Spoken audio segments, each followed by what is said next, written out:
Okay, we're back from that word from our sponsor. What sponsor? Who would sponsor this? I don't know. Faculty Student Association. In England, constitutionalism will come about through civil war. Actually, Charles I went to war with his own parliament. Right? Tried to get parliament to pass taxation. Parliament didn't trust him with money for an army. He formed his own army called the Cavaliers. They formed an army called the Roundheads. We have civil war in England. Result of that is the king's beheading. Okay, that's 1649. Okay, so much for God put me on my throne, right? He's beheaded, and it's not like the French, beheading 150 years later. This is with a big axe, okay, right in front of the people. Well, what happens next? Parliament rules, but the leader of Parliament becomes a dictator. Oliver Cromwell, okay, real piece of work there. Dictator. When he dies, the English decide, we don't like absolutism, all power by a king or by a dictator. What do we do? Well, they bring back Charles' son, or they bring Charles' son to the throne. Charles had a son. Charles II now becomes ruler. He's supposed to bargain with Parliament. Not real happy with the people who killed his father. His cousin James I actually puts Scotland and England together and begins to rule like an absolutist again. Are you confused yet? Yes, probably you should be. But so too were the so-called Americans, right? If you're over here in Massachusetts or Pennsylvania or the Carolinas, the parents are fighting, right? You're the kids. Like in England, they're fighting. They're not going to pay attention to you as the colonies. You can do whatever the heck you want, right? So it's in some ways good times for the American colonies, which in other words were the English colonies in America, right? The home country is kind of like a big mess. The colonies are kind of going in their own direction. So like being a teenager, your parents are fighting and having these problems, and you're like, you're 16 years old doing whatever the heck you want to do, okay? Which is I hope only my class is watching this video, okay, which is a very weak way of describing the autonomy of the American colonies at the time, but whatever, right? James II wants to be an absolutist. He really admires the King of France. James II is Catholic, wants to make England a Catholic nation. That ain't going to happen, okay? When he has a son, the people of England chase him out of the country. Largely bloodless revolution, the glorious revolution, 1689. And then what? Okay, we beheaded one king, we chased another one out of the country, we didn't like Parliament ruling because Cromwell was a dictator, what do we do? Well, you know what? Actually, James has a daughter living over there in Holland. Weirdly enough, she's Protestant, she's married to a Protestant dude named William. Hey, Mary, would you like to be queen and William King of England? And they're like, what's the deal? The deal is you have to balance power with Parliament. You have to rule by law, okay? And, yeah. They do, right? The king and queen largely will follow the law. And over time, obviously, that balance of power has shifted. So Parliament now is supreme. And, Queen of England, with all due respect. What power does she have? Very little. Okay. The Dutch Republic, actually, the Netherlands, Holland. Actually, Holland is not the appropriate word. It's the Netherlands. Revolted and won their independence from Spain. And basically, the government will be run just by a parliament. Weirdly enough, for us, it's called a diet. Yes, D-I-E-T, diet. Run by wealthy merchants. Okay? So it's governed by the rich. What else is new? Okay? Well, it actually was new at the time. Today, it's kind of getting old. How about absolute monarchs, like not going to share any power? God put me on my throne, and that's it. L'état c'est moi, right? Louis XIV here. I am the state. I'm everything. Go jump in the lake, or wherever. God put me on my throne. So, Louis XIV is going to crush the nobles, so much for that, toleration, the Edict of Nantes. Forget it. Protestants are going to get crushed. Versailles becomes this great theater of absolutism. The palace outside of Paris, about 15 miles outside of Paris, chateau really, his father's hunting lodge becomes this beautiful, really actually, right? Beautiful showpiece for the power of the monarch.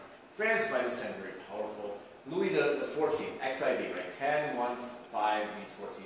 Reigned for a very long time, controls the nobility, actually made the nobility live in Versailles, which is one way to break them economically, right? You have to live in Versailles, keep your manor wherever the heck it is, in Languedoc or something, and you have to have a home in Versailles and outspend the other nobles. You basically go broke, okay? So he controls the nobility, controls the church, the Catholic Church, by naming his favorites to become the bishops and cardinals. And seemingly France is always at war, okay? Because look, there's no check on his power. There's no Congress, there's no Parliament, there's no Supreme Court, there are no governors. He does pretty much whatever the hell he wants. The only check, by that I mean block on his power, break on his power, B-R-A-K-E, was money, right? And he spends France into debt. Many wars without any gain. Somewhat similarly in Russia, I'm going to go more quickly with this. Peter I wanted to be like, well, Louis XIV, okay? Creates his own chateau, actually two of them. One in St. Peter's, well, it actually creates a whole city, right? St. Petersburg, his window to the west. Catherine the Great, who wasn't blood related to him, actually has her husband killed and becomes the queen, right? So it's men, women, it didn't matter, right? Isabella of Spain was an absolutist. Here we have Catherine of Russia as an absolutist, exercising all real power. She actually realized she had to bargain with her nobles, okay? That the nobles were needed, in her estimation, to keep the peasants down. Without the nobles, the peasants were going to rise up in rebellion. In fact, they did at one point, okay? So the nobles, the landlords, had to keep the poor farmers down, the poor landless farmers down, on the manor, on the estates. There's a lack of a middle class. There's almost no one in the middle. It's either you're a wealthy landlord or you're almost actually not almost, you're inserved. Okay? You're tied to the land as an extremely poor farmer, basically renting land from your landlord with your own labor. Okay? There's no middle class in Russia for a long time. So here we're critical of these absolutists, but Poland did not have an absolutist. The absolutists had armies, they had war, they had very few limits on their power. Bad absolutists, but Poland did not have an absolutist, and Poland disappears for a while.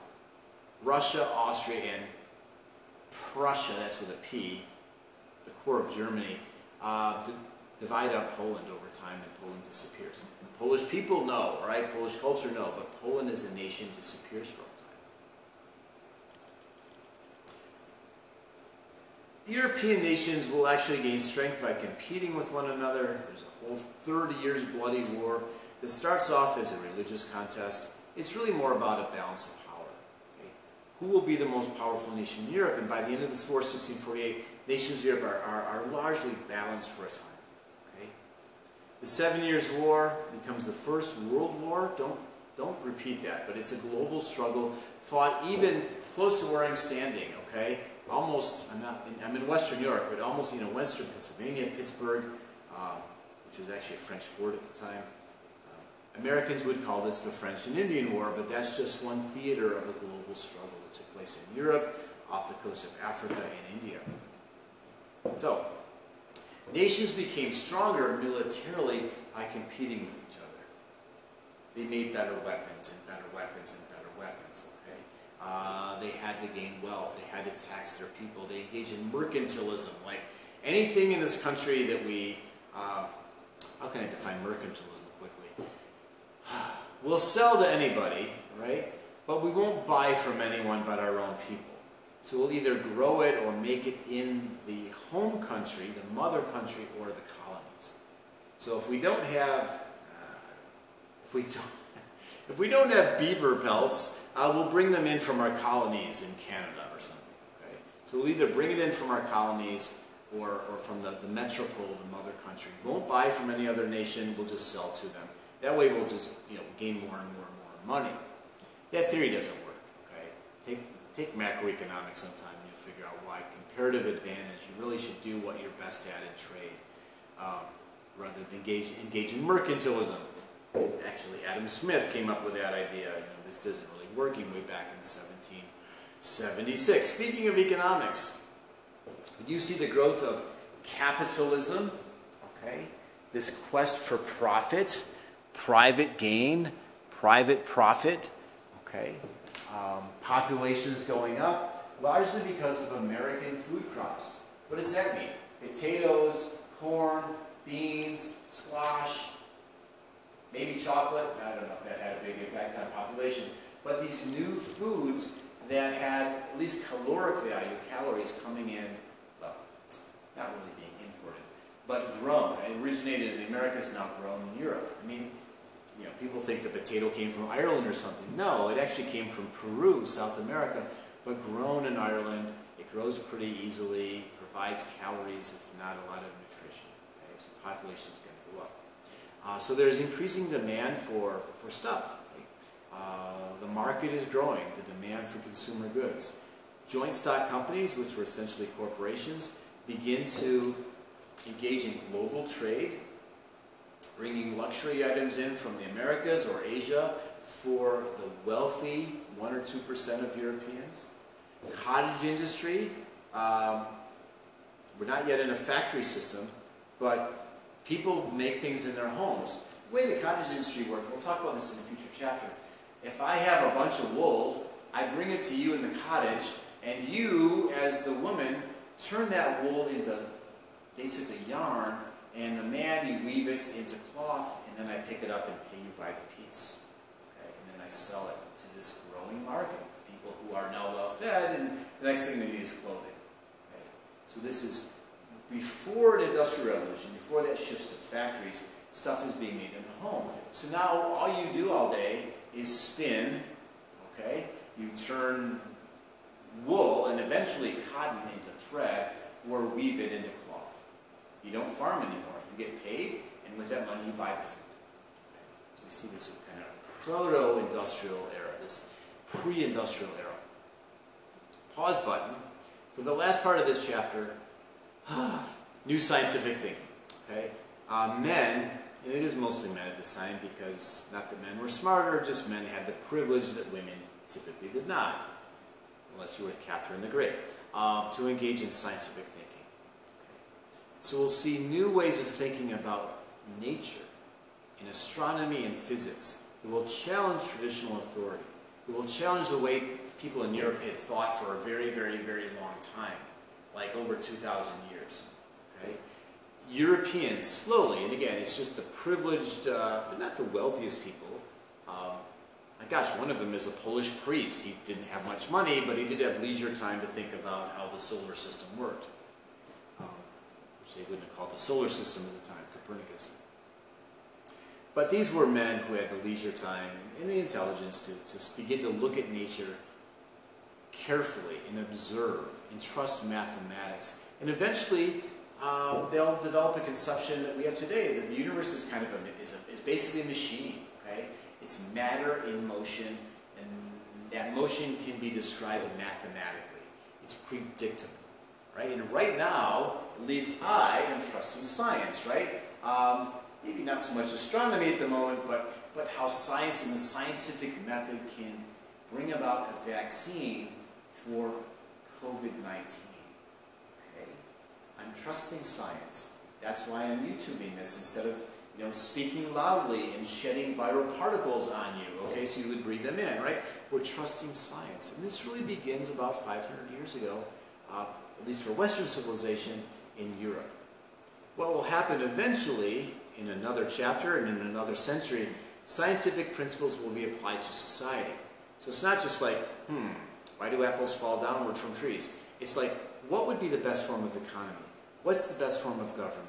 Should criminals be thrown away in prisons, or can we rehabilitate them?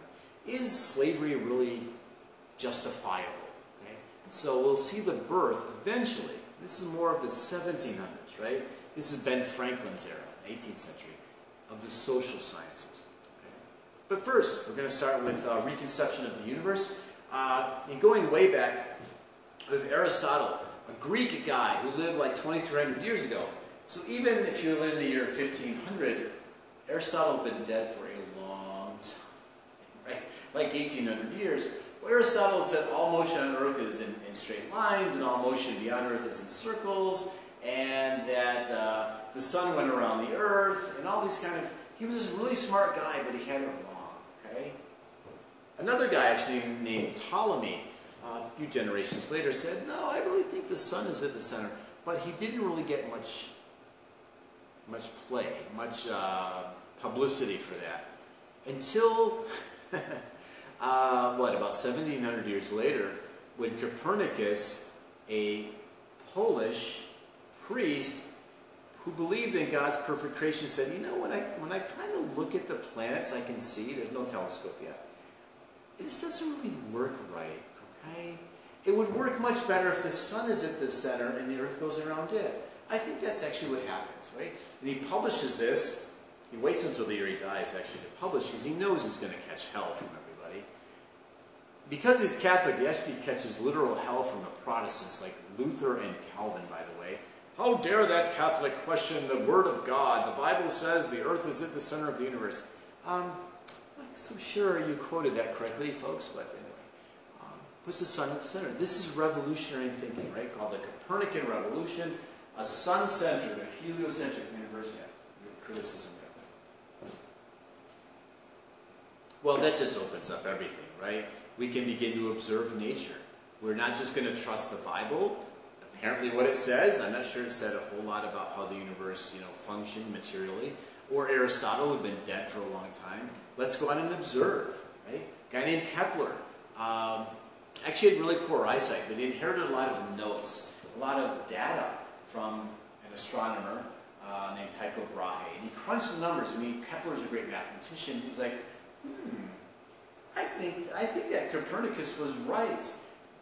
The Earth is going around the sun, but weirdly, it doesn't seem to be doing so in perfect circles. It's in ellipses. It's in ovals. And God, it just seems like the Earth, the planets are speeding up as they approach the sun and slowing down as they away from them. I can't figure that out. Maybe the sun is made out of a magnet. No, that's not true. It's going to take another thinker to propose the theory of gravity. Okay. So, Kepler, elliptical orbits and planets speeding up as they approach the sun and slowing down as they leave them. Galileo applying this new science of physics, matter in motion, to stuff on Earth. How long, if you drop a golf ball from your roof and a bowling ball from the roof, they'll both hit the ground at the same time, okay? Doesn't seem to make sense, but it's not about, it's physics, there's a scientific method. So an hypothesis, I think this, based on an educated analysis, I think this experiment in a controlled way, again and again and again, publish it, let other people try the same experiment, and then you can develop understanding. You can construct knowledge through the scientific method. That's why right now as I speak, there's all these vaccine trials going on for COVID. Test, test, test, test, test. Boom, something hopefully will work, and we won't have to Zoom anymore. Although I think people might like Zooming and YouTubing, I don't know. I'd rather be with you guys. Newton puts it all together with a theory of universal gravitation, why the planets speed up as they approach the sun, why apples fall out of trees, and why you are stuck on your chair right now watching this instead of floating up to the ceiling. Okay? Newton was an Englishman, actually an Anglican. Again, he puts this all together. The universe is matter. It's stuff in motion. Okay? Every body, every mass attracts every other mass in a precise mathematical relationship. This is really fascinating stuff. It's the beginning of a more secular outlook. That doesn't mean people suddenly become irreligious. Newton was actually pretty religious, but he was trying to explain how God's creation worked. Okay? So we see the birth of science, and then gradually that's going to spread, it's going to trickle down to helping to understand society, and it's with us today as we try to figure out how to beat this coronavirus. Right now, science is telling us to stay distant, to wear masks, to not cough on one another, right? We need to trust science, folks, okay? Woe to those who don't. I mean, this is the tragedy today. There are people who are anti-science, don't even think there's a COVID. They think it's a hoax. They think global warming's a hoax. Woe to them, but also to us, right? I mean, if we don't all follow scientific protocol, we're just going to be very difficult to solve these problems we now face. Okay? So, that is the remainder of chapter 23. I'm not going there with the Enlightenment. That's another chapter, okay, when the scientific principles get applied to society. So, do the discussion board. I put up a couple questions, try to take a shot at them. I won't reply to every single discussion item you post. What I've realized by looking at a lot of them, people are saying,